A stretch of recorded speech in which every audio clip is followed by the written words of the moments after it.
Саламатсыздар ма, құрметті оқушылар? Біздің 4-ші тоқсандағы бірінші сабағымыз Қазақстан халқының музыкасы, славян халықтар деп аталады. Оқулықта 27-ші сабақ 77-ші бетті ашып қарауларыңызға болады. Бүгінгі жаңа сабағымызда Қазақстанда қандай ұлт өкілдері тұратындығын білеміз. Қазақстан халықтарының мәдениетінде қандай ұқсастық пен айырмашылық бар екендігін білеміз. Орыс халық әнін айтып үйренеміз. Славян халықтарының ұлттық өнері және музыкалық аспаптарымен танысамыз. Сабағымыздың мақсаты музыканың түрін, стилі мен жанрын, музыкалық көркемдеуші құралдарды анықтау, тыңдалған шығарманы талдау. Әлем халықтары музыкалық аспаптарын жасалуы мен дыбысталуына қарай топтастыру, түрлі контексттерде салыстыру. Қазақ халқының және әлем халықтары музыкалық дәстүрінің ерекшеліктерін анықтау. Әнді орындау барысында музыканың көңіл күйі мен көркем бейнесін жеткізу. Құрметті оқушылар, баршамыз білеміз, Қазақстан көп ұлтты мемлекет. Елімізде 130-ға жуық ұлт өкілдері өмір сүреді. Қазақстан жері кең байтақ. Жеріміз қандай кең болса, халқымыздың жүрегі де, көңілі де сондай кең. Осындай киелі қасиет ата-бабалардан ұрпақтан ұрпаққа аманат ретінде беріліп келеді. Қиын қыстау кезеңдерде біздің жерімізге қаншама басқа ұлттар келіп қоныстанған. Оларды қазақ халқы құшақ жайып, бір жапырақ нанымен бөлісіп, бауырына тартты. Бұл халқымыздың кеңпейілділігі, бақыты, болашағы. Бірлік бар жерде тірлік бар деп бекер айтпаған. Сондықтан елімізде түрлі ұлт өкілдері тіліне, дәстүріне, дініне қарамастан бір шаңырақ астында ынтымақта, бірлікте болашақтың негізін қалап жатыр. Бүгінгі сабағымызда славян халықтары, яғни орыс және украин халықтарының ұлттық өнер түрлері, ән билерімен, музыкалық дәстүрімен және ұлттық музыкалық аспаптарымен танысатын боламыз. Ендеше орыс ұлтына келетін болсақ, орыс халқының музыкалық өнері көне замандағы шығыс славян тайпаларының фольклорынан туындаған. Біздің өнеріміз сияқты олардың дәстүріне, әдет-ғұрпына байланысты шыққан әндері мен билері өте көп. Оларда бесік жырлары, төрт түлікке, табиғатқа арналған әндер аз емес. Соның ішінде күнтізбелік, лирикалық, частушкалар орыс халқының өмірінде ерекше орын алады. Бірде-бір мереке әнсіз бейсіз өтпейді. Би билей жүріп ән шырқау дәстүрі кең таралған. Осындай әндер қатарын би әндері деп атайды, яғни плясовая песня.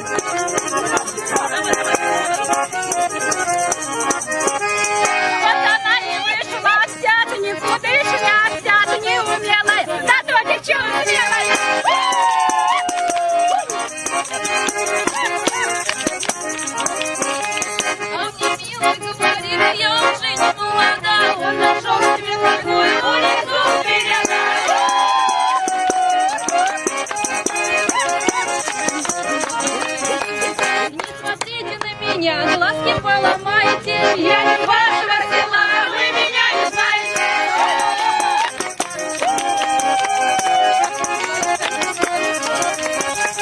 На дворе стоит туман, сушится пеленка, вся любовь моя, мама, от меня ребенка.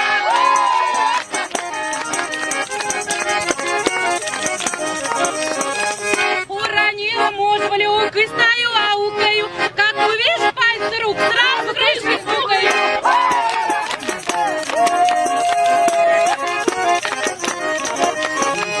Пойду попляшу, пойду приурежу, я его любить не буду, только по манежу. Ән би дегеніміз, яғни плясовая песня, орындаушы би билей жүріп ән айтатын жанр. Орыс халықтарының ұлттық музыкалық аспаптарына келер болсақ, олардың орындалу шеберлігіне қарай бірнеше топқа жіктеуімізге болады. Олар шекті аспаптар, Үрмелі аспаптар, ұрмалы және сілкімелі аспаптар. Орыс халқының дәстүрлі музыкалық аспаптары өте көп. Олар мерекелерде ішекті аспаптар балалайка, гусли, домра. Үрмелі аспаптар дудка, жалейка, рожок. Ұрмалы сілкімелі аспаптар бубен, барабан, қасықтар сынды аспаптарды жиі қолданады. Халықтың сүйікті аспаптарының бірі гармон, сырнайдың бір түрі және балалайка аспаптарын жатқызуға болады. Ендеше оқушылар жоғарыда аталған орыс халқының музыкалық аспаптарының орындалу шеберлігіне және дыбысталу ерекшеліктеріне тоқталып өтейік. Балалайка аспабы.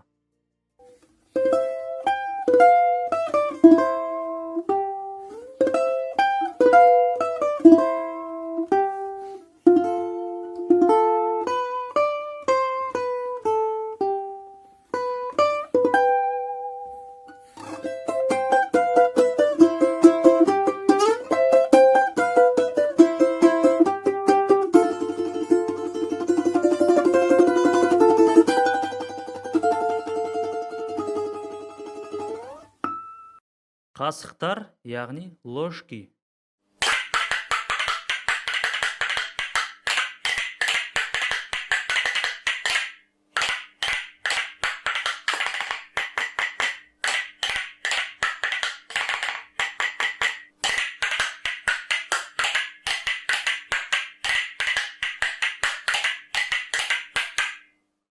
Орыс халқының сүйікті аспаптарының бірі гармонь аспабы.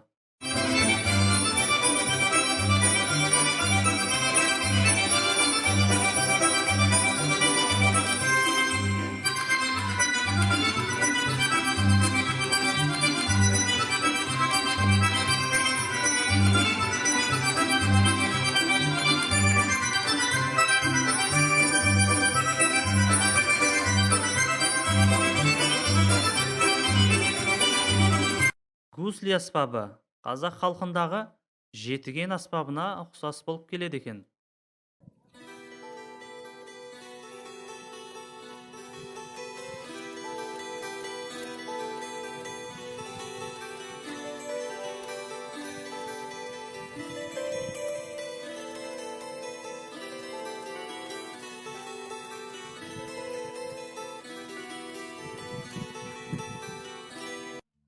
Орыс халқының тұрмысына және музыкалық дәстүріне украин халқы жақын.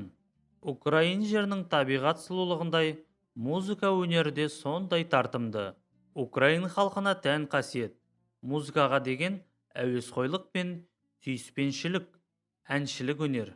Халықтың күнтізбелік әндері түрлі жанрдағы еңбек, салт дәстүр, сиқырлау, табиғат, жануарлар туралы және тағы басқа әндері, тарихи, лирикалық, әзіл, қаравод әндері және думалар кең тараған. Украиндықтардың думасы драмалық немесе лирикалық хикая. Олардың ішінде көбісі тарихи оқиғаларға негізделеді.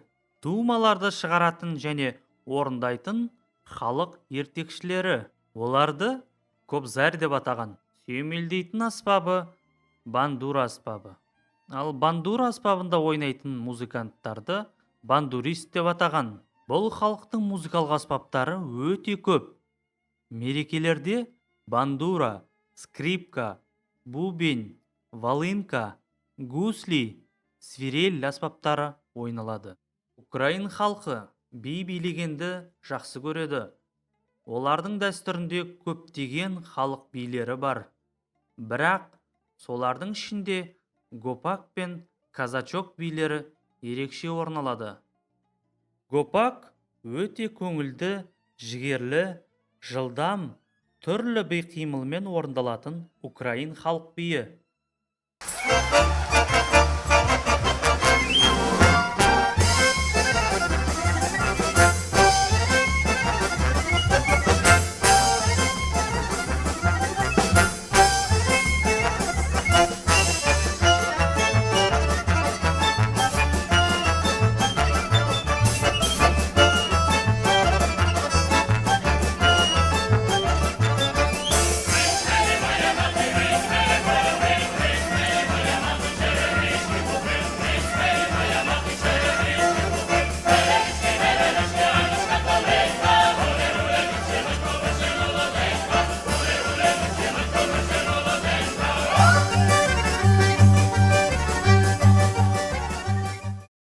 Ал енді оқушылар, бүгінгі жаңа үйренетін әніміз орыс ұлтының халық әні «В поле береза стояла».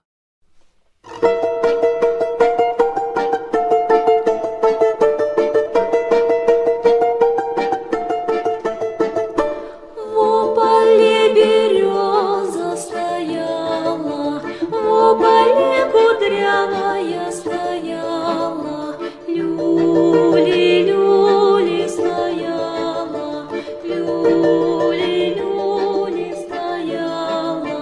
Некому березу заломать, некому кудряву заломать, люли, люли заломать, люли, люли заломать. Я пойду погуляю, белую березу заломаю, люли, люли заломаю, люли, люли заломаю. Срежу я с березы 3 пруточка, сделаю из них я 3 гудочка, люли, люли 3 гудочка, люли, люли 3 гудочка. А 4-ю балалайку, а 4-ю балалайку, люли, люли балалайку, люли, люли балалайку. Стану в балалайку я играть, стану в балалайку я играть, люли, люли играть, люли, люли играть. Ал балалар, ендеше үй тапсырмасын алайық. Орыс және украин халықтар билерінің музыкасында айырмашылық бар ма? Орыс және украин халықтарының қандай музыкалық шығармалары ең танымал болып саналады? Осы екі халықтың музыкалық аспаптарының айырмашылығы мен ұқсастығын сипаттап бер. Қазақстан жерінде тұратын қандай ұлт өкілдерін білесің? Ал балалар, сабағымыз соңына жетті. Назарларыңызға көп рахмет. Сау болыңыздар.